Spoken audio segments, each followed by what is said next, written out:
Assalamualaikum warahmatullahi wabarakatuh. Alhamdulillah wa syukurillah ala nikmatillah la haula wala quwata illa billah. Allahumma shalli wa sallim ala sayyidina Muhammad wa ala alihi wa sahbihi wa mawalah. Amma ba'du.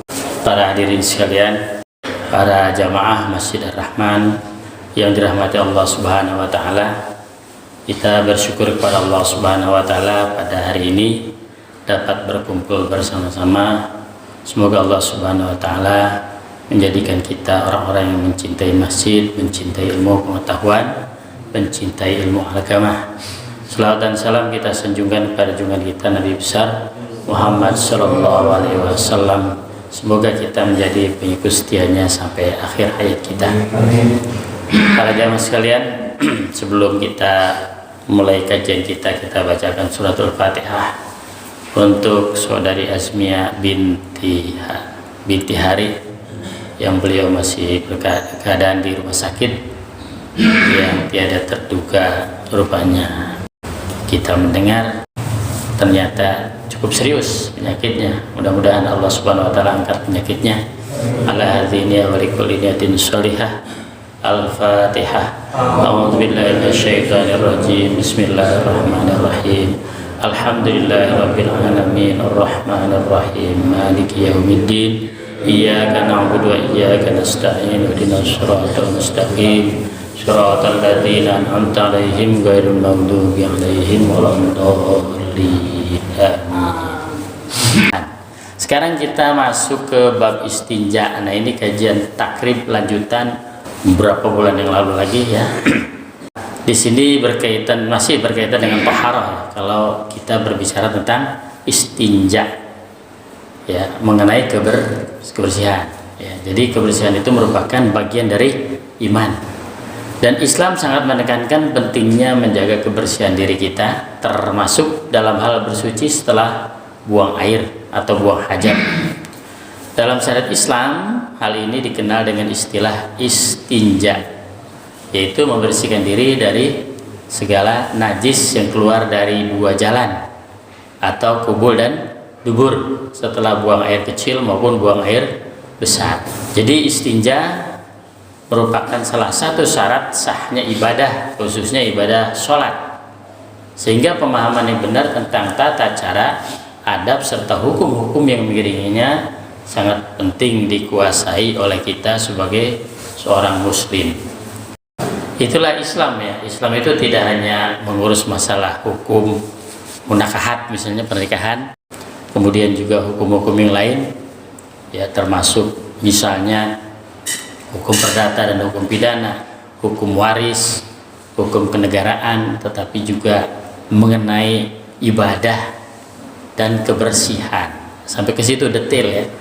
Islam itu mengajar kita secara detail sampai kepada kita berkeluarga bagaimana, bahkan hubungan suami istri juga dibahas, bagaimana membina rumah tangga sakinah mawaddah warahmah. Islam sampai ke situ, sampai mendidik anak gitu ya, terus gitu. Artinya kalau kita belajar Islam sangat luas kajiannya ya, tidak sebatas ibadah kita kepada Allah Subhanahu wa taala, tapi kepada hal lain, termasuk juga perdagangan gitu ya, masalah harta. Nah, sekarang kita bagian yang kecil saja, yang fikih. Nah, di sini akan membahas hukum istinja, cara pelaksanaannya serta adab-adab saat buang hajat sebagaimana diajarkan oleh Rasulullah Shallallahu alaihi wasallam. Selain itu juga disajikan dalil-dalilnya. Nah, di sini di dalam takrib disebutkan wal istinja wajibun minal bauli wal ghaid. Istinja itu wajib dilakukan setelah buang air kecil maupun buang air besar. Wal abdalu ayyastanjiya bil ahjari tsumma yutbiha bil ma'i. Dan lebih abdul bersuci dengan batu kemudian menyusulkannya dengan air. Imam Malik mengatakan bahwa lebih utama tentu saja dengan air. Walaupun di sini disebut wal afdalu yastanjiya bil ahjar summa yutbiha bil ma'i. Wa yajuju ayyaktasir 'alal ma'i aw 'ala thalathati ahjarin yunki bihinnal mahal. Boleh istinja itu hanya dengan air atau dengan 3 buah batu untuk mensucikan tempat keluarnya kotoran. Fa idza arada al-iktisar ala ahadihima fal ma'u afdal. Jika ingin memilih hanya salah satu dari keduanya, nah ini dikemukakan juga nih oleh Ibnu Hajar Al-Asqalani seperti halnya mazhab Imam Maliki. Maka beristinja itu dengan air lebih utama. Nah, setelah itu ya tentu saja ketika kita berhajat atau buang hajat memiliki adab-adab ya. Adab-adab yang ketika mau masuk kita baca doa. Setelah keluar kita juga baca doa. Wa yastadibu istiqbala al-qiblati wastidbaroha fis sahra. Salah satu adabnya tidak boleh membuang hajat di tempat terbuka dengan menghadap kiblat atau membelakanginya. Ya, adabnya ya jangan menghadap matahari, kira-kira begitu ya. Atau membelakanginya. Wa yatadibul bawla wal ghaid fil ma'ir raqid wa tahta syajarah al-musmirati wa fit tariqi wa dhilli was-saqbi. Tidak boleh membuang air kecil maupun air besar di air yang menggenang, di bawah pohon yang berbuah, di jalan dan tempat-tempat orang berteduh, serta tidak boleh kalau kita sebagai gojek atau sopir taksi. Nah ini hati-hati ya, jangan sembarangan buang air kecil maupun air besar ya. Secara adab menurut Islam itu tidak boleh, jelas ya. Nabi pun melarangnya seperti itu. Di air yang menggenang, kenapa air menggenang? Mungkin diminum oleh binatang ya, dimanfaatkan ya, bahwa binatang juga butuh air yang suci untuk meminumnya. Mungkin digunakan oleh orang lain yang lewat sekedar mencuci tangan ya, dan sebagainya.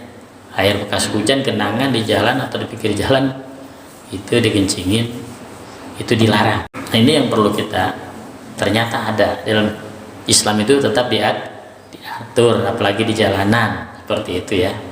Tempat orang lain berteduh misalnya di pinggir jalan, di tembok-tembok dan sebagainya, di tempat-tempat wisata ada tembok-tembok yang nganggur gitu, dikencingin. Nah itu yang tidak boleh, juga dilarang. Wala yatakallamu 'alal bauli wala yastaqbilul syamsa wal qamar wala yastadbiruhuma. Tidak boleh berbicara ketika buang air kecil, tidak boleh menghadap matahari dan bulan, begitu pula tidak boleh membelakanginya. Ini dalam kitab Takrib disebutkan. Nah, bagaimana dalam hadis Rasulullah SAW? Dalam pendapat ulama tadi, Ibnu Hajar Al-Asqalani tentu saja punya dasar yang kuat. Di situ ada hadis Rasulullah SAW, ya hadis dari Abu Qatadah yang diriwayatkan oleh Bukhari dan Muslim. An Nabiyya sallallahu alaihi wasallam qala la yumsikanna ahadukum dzakarahu bi yaminihi wa huwa yabulu wa la yastanji bi yaminihi wa la yatanaffas fil ina. Jangan salah seorang di antara kalian memegang kemaluannya dengan tangan kanan saat buang air kecil, dan jangan beristinja dengan tangan kanan, serta jangan pula bernapas di dalam bejana ataupun minuman. Nah ini hadis Rasulullah SAW mengingatkan kepada kita ya mengenai istinja. Tidak boleh dengan tangan kanan kecuali darurat. Tangan kirinya sakit atau tidak punya tangan kiri, itu masih dibolehkan. Nah di sini juga jangan pula bernapas di dalam bejana atau minuman. Itu disebutkan di dalam ilmu kesehatan memang tidak boleh ketika kita minum air sambil napas atau air panas ditiup-tiup gitu ya.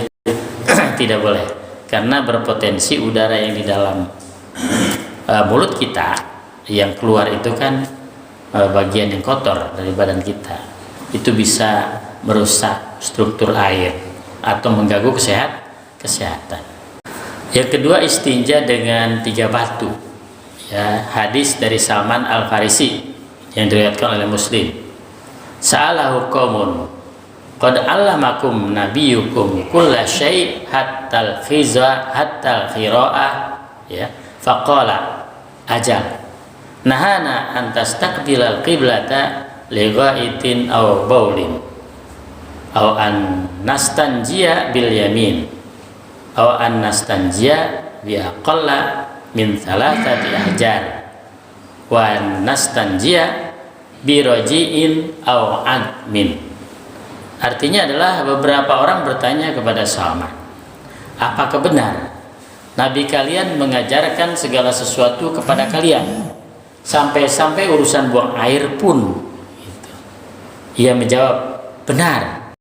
Beliau melarang kami menghadap kiblat saat buang hajat atau kencing, melarang beristinja dengan tangan kanan dengan kurang dari 3 batu, serta melarang kami beristinja dengan kotoran atau tulang. Ini hadis Rasulullah SAW dengan 3 batu. Nah, batu yang dimaksud adalah batu yang seukuran ya cukup ya sekepal begitu ya, atau mungkin batu yang lebar punya 3 sisi gitu ya, punya 3 sisi, yang sisinya itu bisa dibagi, satu batu bisa dibagi 3 gitu ya.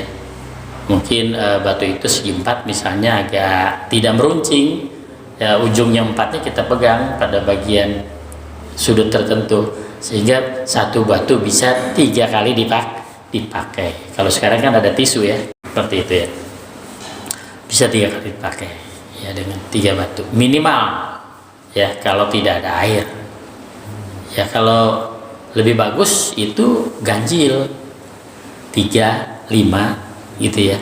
Kalau kurang ternyata 3 batu nggak cukup, atau satu batu 3 sisi tidak cukup, berarti boleh ditambah 4 atau lebih, dan lebih utama apabila bilangannya ganjil 3, 5, 7 misalnya begitu.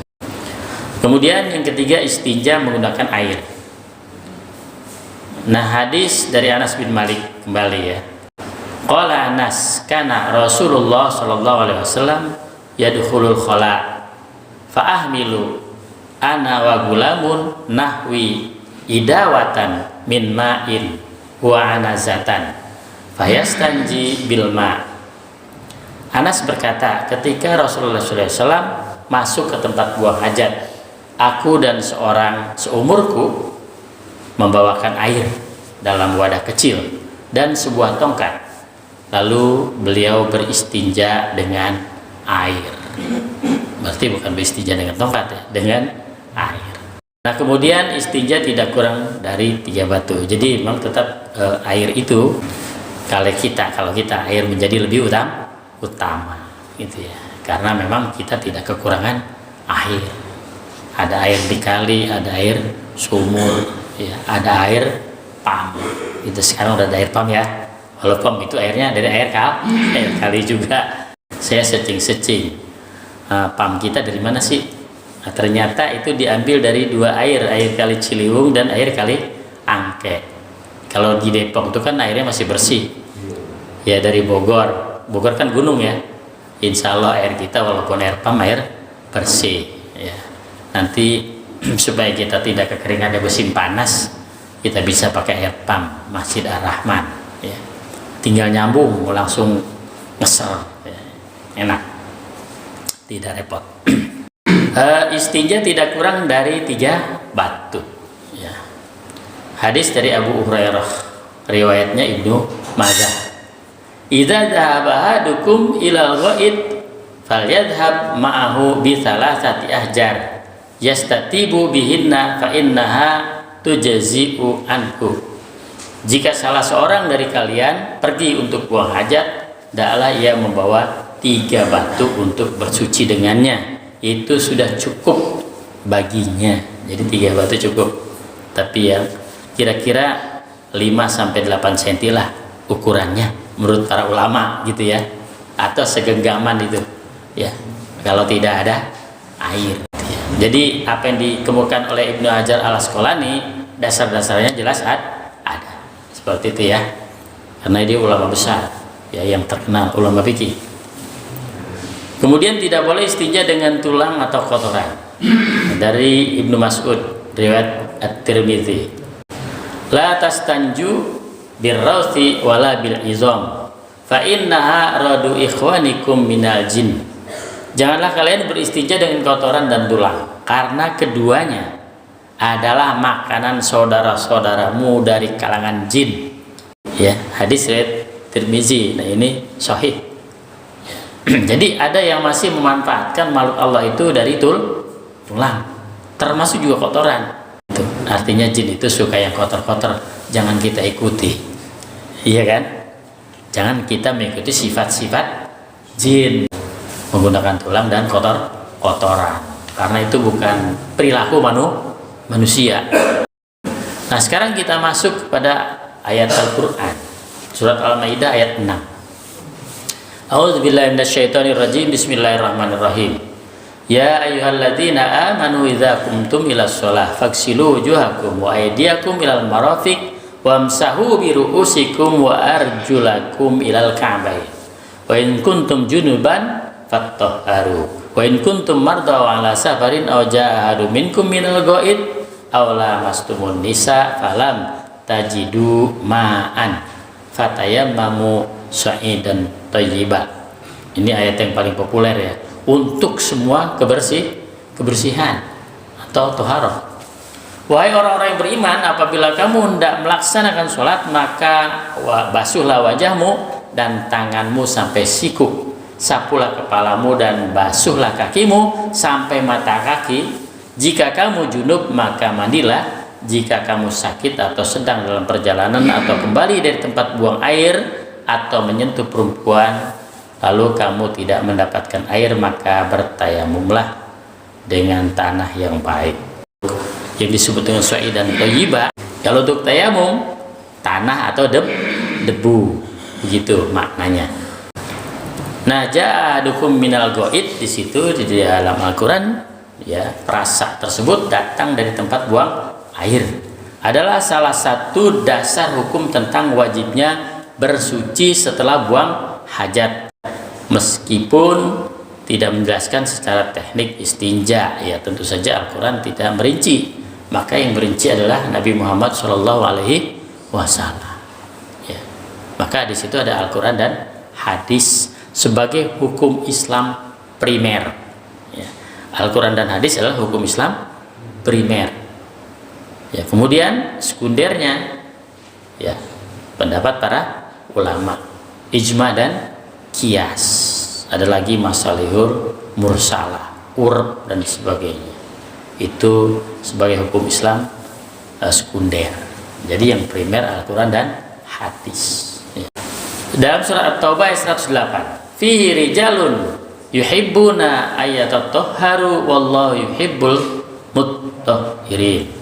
Di dalamnya terdapat orang-orang yang suka mensucikan diri, dan Allah menyukai orang-orang yang menyucikan dirinya, baik lahir maupun batin.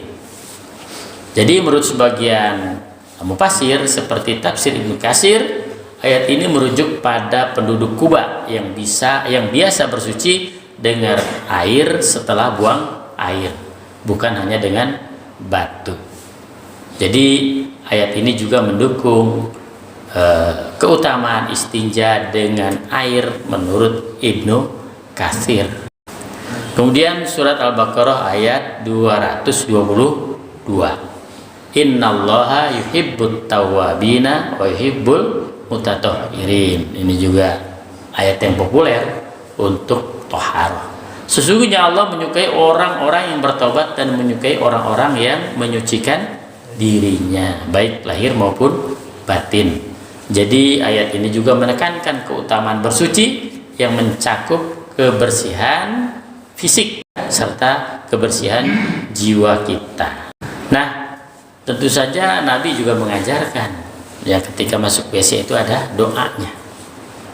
Ya, sudah hafal kan Pak ya? Allahumma inni a'udzubika minal khubuthi wal khaba'is. Ya Allah, aku berlindung kepadamu dari setan laki-laki dan setan perempuan yang suka mengganggu manusia.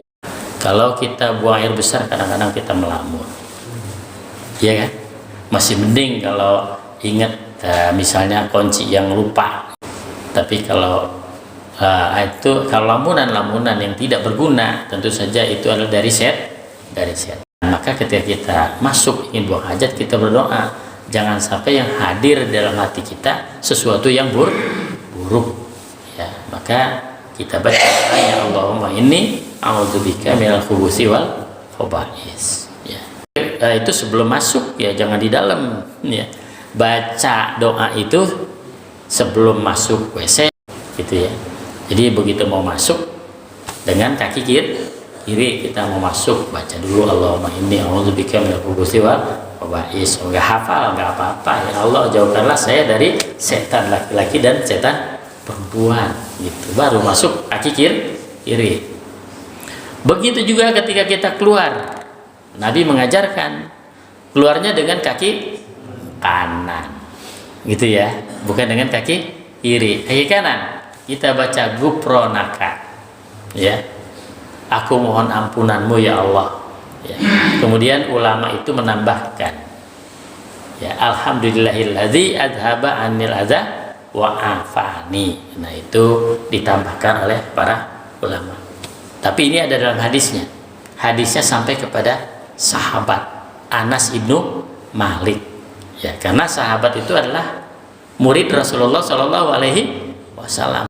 Artinya segala puji bagi Allah yang telah menghilangkan gangguan najis dariku dan telah memberikan kesehatan kepadaku.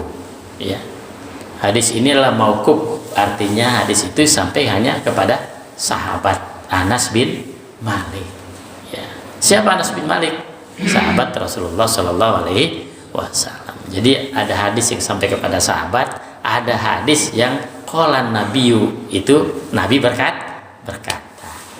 Ada hadis an Anas, berarti dari Anas gitu ya. Tapi langsung misalnya an Anas, an siapa lagi, an Rasulillah Shallallahu Alaihi Wasallam, berarti sampai kepada Rasulullah, itu berarti sahih hadis itu ya. Nah ini namanya hadis mauquf, sampai kepada sahabat gitu ya. Nah itu kan macam-macam hadis. Imam Ibnu Hajar Al-Asqalani dalam Nataiz Al-Afkar menyebut bahwa sanadnya lemah tetapi maknanya sahih, sehingga disunahkan membacanya sebagai bentuk syukur. Jadi sanadnya enggak sampai pada Rasulullah, pada sahabat, tapi bisa diamalkan ya. Boleh menurut Ibnu Hajar Al-Asqalani yang kita bacakan sering dan dihafal oleh anak-anak. Alhamdulillahilladzi adhaba annil adza wa afani gitu ya. Tapi boleh nggak kita mengarang doa sendiri? Boleh, iya kan? Boleh, gitu ya. Dari Rasul boleh, dari sahabat boleh. Terus kayak yang namanya doa kita buat sendiri juga boleh. Ya Allah, terima kasih. Ya, saya sudah keluar dari WC. Ya, sehingga dijauhkan dari segala gangguan. Dikendorkan perut saya, jadi sehat gitu ya, tidak dilarang. Jadi istinja adalah bagian dari kebersihan yang diperintahkan dalam Islam. Yang pertama, gunakan tangan kiri air ataupun minimal dengan 3 buah batu ya. Hindari dari benda najis seperti tulang dan kotoran. Nah itu mengenai istinja. Jadi istinja memang merupakan kewajiban bagi kita yang tidak boleh ditinggalkan setelah kita buang air kecil maupun air besar, karena berkaitan langsung dengan kesucian yang menjadi syarat sahnya ibadah ya, terutama ibadah sholat, ibadah yang lain. Jadi cara bersuci bisa dengan air, bisa dengan batu, bisa juga dengan keduanya. Jadi ketentuannya 3 batu yang dapat menghilangkan najis. Ukurannya tidak disebutkan oleh Rasulullah SAW secara spesifik ya, tetapi itu disebutkan oleh para ulama, bisa dengan segenggam tangan atau kalau diukur antara 5 sampai 8 cm ya. Melalui pemahaman hadis-hadis Rasulullah yang sahih serta penjelasan para ulama, umat Islam diharapkan dapat menjaga adab dan kesucian diri dalam menjalankan fitrah kehidupan kita sehari-hari, Dengan demikian aspek kebersihan jasmani akan sejalan dengan kesucian rohani sebagai bentuk penghambaan kita kepada Allah Subhanahu wa taala. Penjelasan teknis istinja lebih terperinci di dalam hadis-hadis Rasulullah Shallallahu alaihi wasallam seperti yang disebutkan di atas mengenai bab istinja. Nah, itulah keutamaan seorang muslim ya, sampai masalah kebersihan tetap diatur. Jadi ada satu kisah, misalnya seorang binatu biasanya pencuci pakaiannya. Seorang binatu itu di Amerika. Pengalamannya begini, kan dia wanita, yang akhirnya dia masuk Islam. Jadi ketika dia mencuci pakaian dalam gitu. Biasanya orang-orang barat itu, orang-orang nonis ya, itu bau pakaian dalamnya ya, kotor. Tapi kenapa sih orang muslim kok enggak gitu? Dia juga mencuci pakaian orang muslim, kok enggak gitu ya, bersih, enggak ada bau-bau seperti mereka. Nah, dari situ dari seorang binatu mencuci pakaian, dia menjadi muslim, menjadi muslimah gitu ya. Itulah hidayah dari Allah Subhanahu wa taala ya. Kalau kita kan keislaman kita dari ayah dan ibu kita, tidak berjuang mati-matian seperti mereka. Tentu saja kita bersyukur kepada Allah Subhanahu wa taala yang ditakdirkan demikian. Maka oleh sebab itu ya kita terus mencari dan menuntut ilmu, jangan sampai ketinggalan gitu ya. Nah, para mualaf itu rajin menuntut ilmu, bahkan begitu dia mengucapkan syahadat itu sampai menangis, mengucap syahadat sampai menangis, asyhadu alla ilaha illallah wa asyhadu anna muhammadar rasulullah gitu ya. Kita kan belum pernah mengucap syahadat menangis, tapi para mualaf itu begitu mengucap syahadat itu meneteskan air mata deras sekali ya, luar biasa. Artinya begitu bahagianya, senangnya dia masuk Islam, benar-benar dia merasa mendapatkan hidayah. Kalau kita sudah lama dapat hidayah, ke masjid aja malas, mengkaji Islam aja malas, baca Quran saja malas ya, ini lama-lama bisa terkikis hidayah yang kita miliki ya. Nauzubillah min dzalik ya. Kita pelihara hidayah dari Allah Subhanahu wa taala dengan banyak ibadah, dengan banyak berzikir, dengan banyak menuntut ilmu gitu dari para ustadz, dari siapa saja ya. Mudah-mudahan ada manfaatnya bagi kita. Bila ada komentar silakan Bapak Ibu sekalian. Ada tambahan nggak? Nggak ada. Bagi seorang muslim apabila dalam keadaan junub, ketiadaan air, cukup tayamum saja. Begitu Allah Subhanahu wa taala memberikan rukhsah kepada hambanya. Ya innallaha yuhibbu bikumul yusra wa la yuhibbu bikumul usra. Ternyata Allah itu mencintai orang yang mudah, mencintai orang yang merasa mudah melakukan hal-hal kemudahan dan tidak menyukai kesulitan gitu ya. Nah, tapi kita kadang-kadang bukan masalah ibadah saja dipersulit, masalah yang lain juga sulit. Kalau bisa dipersulit, kenapa dipermudah? Nah, itu yang tidak dicintai Allah Subhanahu wa taala gitu ya. Di dalam urusan muamalah misalnya ya, di dalam urusan ibadah saja Allah memudahkan, apalagi juga masalah muamalah hubungan antara manusia. Maka kita sebaiknya memudahkan orang lain, jangan menyusahkan orang, karena Allah mencintai orang-orang yang memudahkan diri sendiri dan orang lain. Nah, gitu. Demikianlah kajian kita mengenai fikih istinja. Mudah-mudahan ada manfaatnya bagi kita semua. Saya ucapkan wabillahi taufiq wal hidayah. Assalamualaikum warahmatullahi wabarakatuh.